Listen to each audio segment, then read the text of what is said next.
अंबानी परिवार का छोटा बेटा थोड़ा सा कम दिमाग वाला है,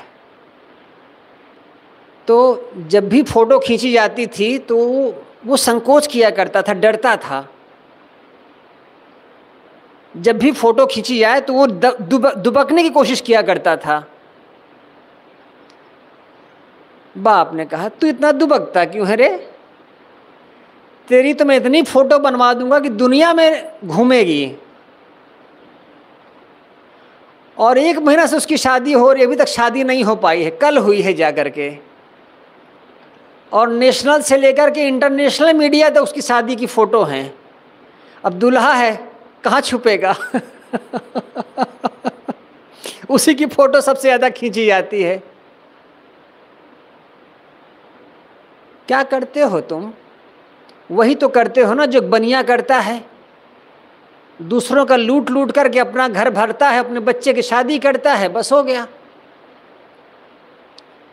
लक्ष्मीपति मित्तल दुनिया में स्टील आइकॉन माने जाते हैं, हिंदुस्तानी है, ब्रिटेन में रहते हैं, स्टील के सबसे बड़े व्यापारी।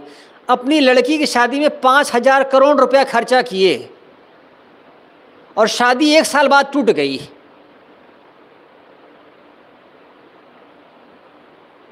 ₹5,000 करोड़ 12 साल पहले शादी में खर्चा किया था, शादी 1 साल नहीं चली, लड़के नहीं लड़की की शादी में।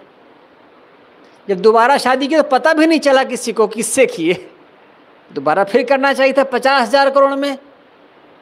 जनता का पैसा फिजूल की चीज़ों में लगाया जाता है। जो देश इतना गरीब हो कि अगर लोगों को रोटी दी जा रही है सरकार की तरफ से तो लोगों को ऑब्जेक्शन होता है, ऐसे देश में तुम 1 साल से शादी मना रहे हो।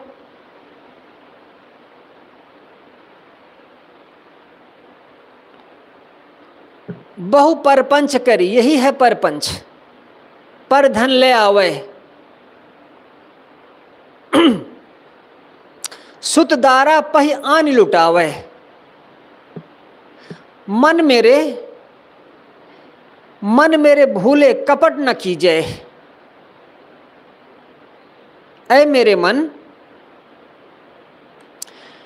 भूले कपट न कीजिए, भूल कर भी कपट न करो।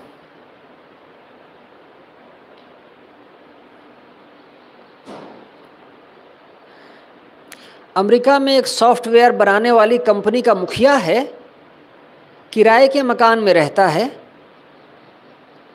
और जो सरकारी बसें होती हैं ना, उन्हीं बसों से वो चला जाता है अपने ऑफिस कई मंजिल का है, कई हजार कर्मचारी काम करते हैं, दिन भर काम करता कराता है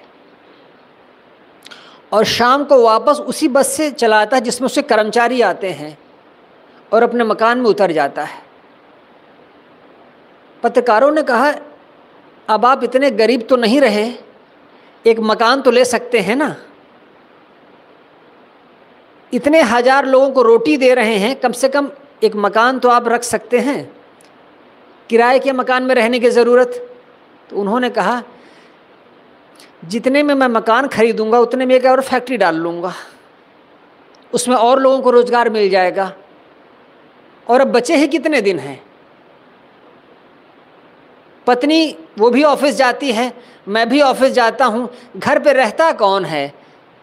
रात भर रुकने की बात है, अब कहीं भी रह लें। तो उन्होंने कहा, गाड़ी खरीद लीजिए। उन्होंने कहा, गाड़ी खरीदूँ तो क्या होगा? ड्राइवर मज़ा लेगा, हमारा क्या है, हमको तो बस ऑफिस पहुँच जाना है। और सब जानते हैं कि मैं कितना गरीब हूँ। सब जानते हैं कि मैं कितना गरीब हूँ, दिखाना किसे और बताना किसे? इतना संतोष जब आदमी के भीतर होता है तब उस गरीबी में वो जीता है। नहीं तो दूसरे की दी हुई गाड़ी पर बैठ करके भी, ड्राइवर होकर भी हम अपने आप को राजा समझते हैं। रतन टाटा की गाड़ियाँ सबसे महंगी गाड़ियाँ हैं हिंदुस्तान में। वो एक सभा में गए थे तो इंडिका आती है ना 1 लाख रुपए वाली, इंडिका में बैठ करके गए थे उस सभा में जिसमें सारे उद्योगपति आए थे हिंदुस्तान के। अभी की घटना है, तो पत्रकारों ने कहा इंडिका में बैठकर आए हैं। बोले हाँ, नया मॉडल लॉन्च किया है, नया मॉडल लॉन्च किया है 1,75,000 रुपए का। तो मैं चाहता था जरा लोग देखें। वो तो लैंड रोवर में बैठ कर के आ सकता था, हिंदुस्तान की सबसे महंगी गाड़ी जो टाटा बनाता है। क्या बड़ी बात थी इंडिका में बैठ कर के आना। इसका मतलब है कितना धनी होगा वो आदमी, और जो दिखाना चाहता है वो कितना गरीब होता है।